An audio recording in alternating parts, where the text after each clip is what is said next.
There is a pond in a New York City park where, on a summer morning, the geese are simply gone. Yesterday, there were dozens of them. Fat, grumpy, entirely at home, honking at strollers and leaving the footpaths in the state that geese leave footpaths. Kids fed them. A jogger swore at one. They were, for better or worse, part of the furniture of the place. And then you come back the next morning with your coffee, and the water is flat and empty and quiet, and there is not a single goose anywhere. No feathers, no fuss, no sign of a struggle. Just an absence where a whole noisy little community used to be. What happened is that sometime before dawn, while the city slept, a crew walked out onto that grass. Not vandals, not a rival gang of ducks. Federal contractors doing a scheduled job. They picked that morning for a very specific reason, because it was the middle of summer, which is the one time of year a Canada goose physically cannot fly. And they walked those flightless birds calmly into a pen, loaded them into crates, drove them to a facility, and killed them with carbon dioxide gas. Then the bodies went into bags, and the bags went into a landfill, and the pond was left exactly as empty as you found it. This is not a rumor, and it is not a rogue operation. New York City does this on purpose, every single summer, and has done for years.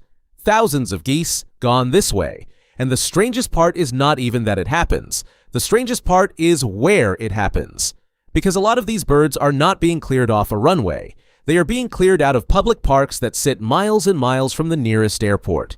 To understand why a goose in a Brooklyn park is a problem for a plane at an airport across the city, you have to go back to one very famous afternoon, and the moment it quietly rewrote the rules for every goose in the 5 boroughs. So let's get into it, because the goose is the trigger here. The real story is the policy.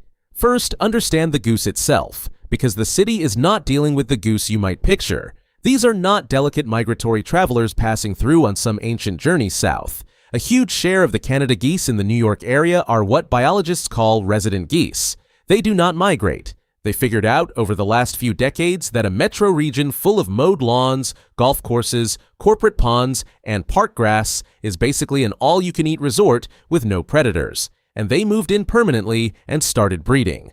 The regional population exploded, climbing from a few thousand birds into the hundreds of thousands. And a resident goose does not respect the idea of an airport perimeter. It commutes. It sleeps on a park pond and flies across the city to feed, drifting through exactly the airspace that jets use to take off and land. And there are a lot of them. By one common account, the resident Canada goose population across the region swelled from somewhere around 19,000 birds in the early 1980s to roughly 250,000 by the end of the 2000s. That is not a flock. That is an occupying force with wings, spread across every golf course and retention pond and ball field in a metropolitan area of more than 8 million people. And the city did try gentler things first, in places. You can find the nests and coat the eggs in oil so they never hatch, a slow and almost invisible way to stop the population growing without killing a single adult bird. But egg oiling is patient work. It takes years to bend a population curve, and after that January afternoon in 2009, patience was the one thing nobody in charge felt they had left. And once a year, every one of those geese becomes catchable, because of a quirk of their biology. In the heart of summer, Canada geese molt. They drop their big flight feathers all at once and grow new ones, and for a few weeks during that process, they simply cannot get airborne. A flightless goose on an open pond is a goose you can walk up to, surround, and herd. The city knows the calendar. That flightless window is not an inconvenience for the roundup. It is the entire operation. It is the one time the birds cannot do the single thing that would save them. It is worth pausing on how deliberate that is. A goose is not a helpless animal very often. It is large, aggressive, and surprisingly formidable, the kind of creature that will happily chase a grown adult across a parking lot for getting too close. For most of the year, if a goose does not want to be caught, it simply lifts off and leaves. The molt strips that away for a few short weeks, and the roundup is timed to land inside that exact window, marked on a calendar, on purpose. This is not the city grabbing whatever geese it happens to stumble across. It is the city waiting, patiently, for the animal to be physically unable to run, and then walking out onto the grass. For years, none of this was formalized at the citywide scale it is now. There were nuisance geese, there were complaints, there was the occasional local removal, and mostly the birds and the city coexisted in mutual annoyance. And then, on a cold afternoon in January of 2009, everything about how this city thinks about geese changed in the space of about 5 minutes. A US Airways jet, Flight 1549, lifted off from LaGuardia with 155 people aboard and climbed out over the Bronx. Less than a minute into the flight, it flew straight into a flock of Canada geese. Not one bird, a flock.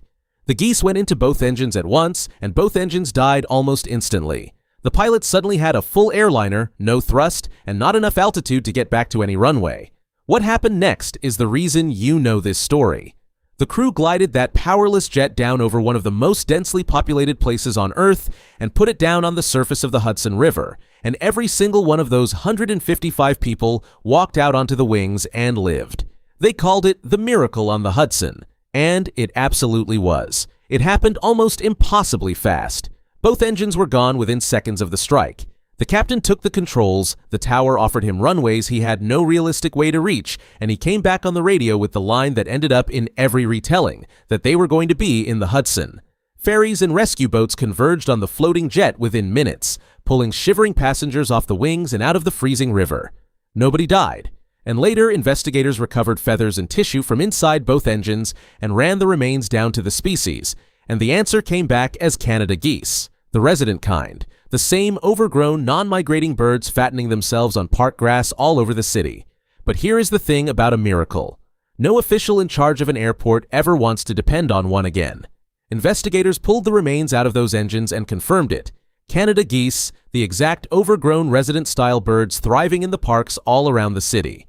And so the miracle did not end when the passengers reached shore. It hardened into a policy. If a flock of geese could nearly kill 155 people over Manhattan, then the geese were no longer wildlife. They were a hazard to be managed, and the reasoning that came out of that afternoon holds up in 3 parts, and they get more uncomfortable as you go.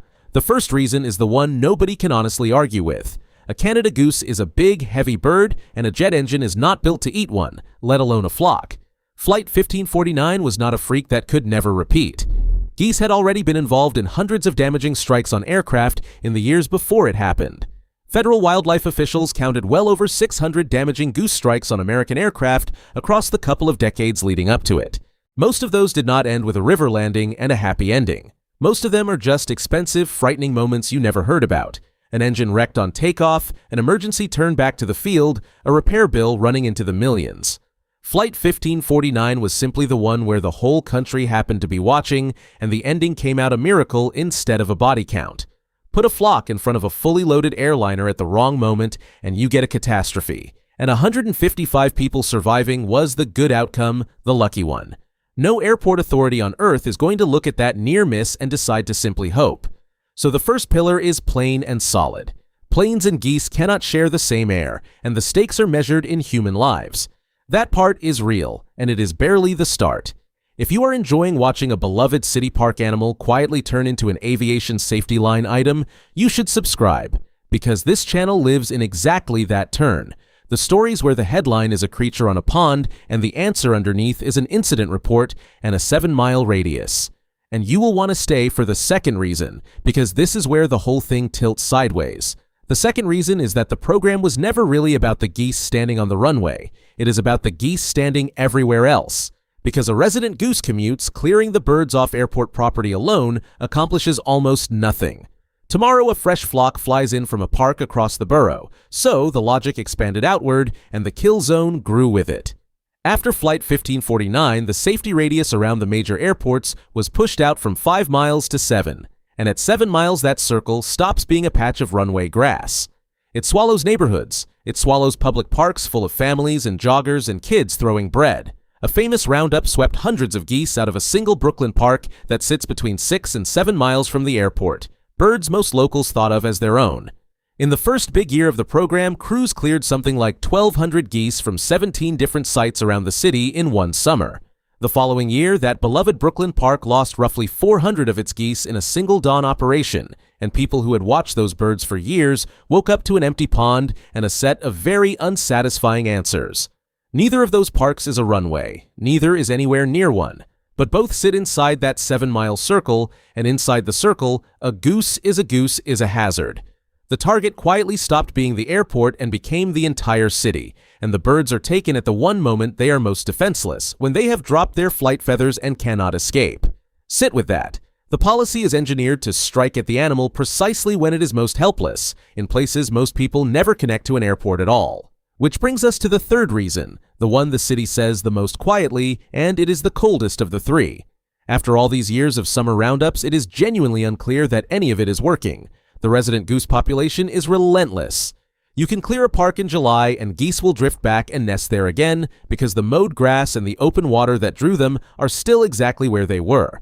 And when researchers looked at the actual rate of bird strikes around the city's airports after all this began, the numbers did not obediently fall. So this is not a problem the city is solving. It is a problem the city is holding at bay, forever, one flightless summer at a time. And it chose this particular method for a reason that has nothing to do with whether it works best, and everything to do with whether it can be done. Rounding up flightless geese and gassing them is fast, it is cheap, and it can be finished in a single quiet morning. The alternatives, genuinely reshaping the parks and ponds and grassland across an entire metropolis so the geese stop wanting to live there, are slow, staggeringly expensive, and never actually finished. So the city reached for the tool it could execute before breakfast, not the one that would end the problem, because the executable option is the one that fits in a budget and a season. There are people who spend entire careers arguing for the other approach, the slow one. Coat the eggs so far fewer goslings ever hatch. Let the grass grow tall and unkempt at the water's edge, because a goose hates tall grass that might hide a predator and will avoid a pond it cannot see across.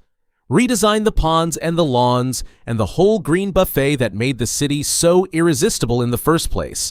Do enough of that, patiently, over enough years, and you actually shrink the number of geese that want to be there at all. But it is unglamorous. It is expensive. It never produces a clean, finished result anyone can announce at a press conference, and it does precisely nothing for the flock sitting under a flight path this particular July. So it loses, every single year, to the crews and the crates. And the quiet is not an accident either. It is part of the design. Do this at noon in front of the families who feed those geese, and you get an ugly, unforgettable scene and a political headache that never ends.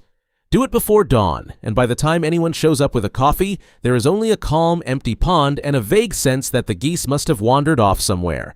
The emptiness is the whole point. The city is not hiding the geese. It is hiding the removal. So it runs year after year on that logic, and every summer raises the stakes a little. The geese keep breeding, so the roundups keep coming. Some years it is a few hundred birds from a handful of parks. Other years it climbs well past 1,000 across the boroughs. Sites cleared one flightless morning at a time. And it is not unopposed. Animal welfare groups have protested it for years, filed the petitions, shown up at the parks before sunrise to try to document what actually happens to the birds. The city and the federal agencies mostly just wait them out, because outrage in July tends to fade by August, and next summer the calendar comes around again, and the geese are flightless again, and the work is quiet again. And each summer the same strange bargain plays out. A city that genuinely loves its parks and genuinely does not want another jet in the river, resolves the contradiction by doing the grim part in the dark and letting everyone enjoy the quiet water in the daylight. The miracle on the Hudson is remembered as a story about survival, and it should be. 155 people came home to their families because of 5 minutes of extraordinary flying, but it left a second, much longer story behind it, one that almost nobody tells. Every summer since, in the ponds of a sleeping city, the same species of goose that nearly brought that plane down is quietly gathered up at the one moment it cannot fly, and taken away before the joggers arrive. The pond will be full again next spring. The geese always come back because the grass is still cut and the water is still there, and nothing about what made this a resort has changed. And next summer, in the dark, the crews will come back too, exactly on schedule, exactly where the paperwork says the circle reaches.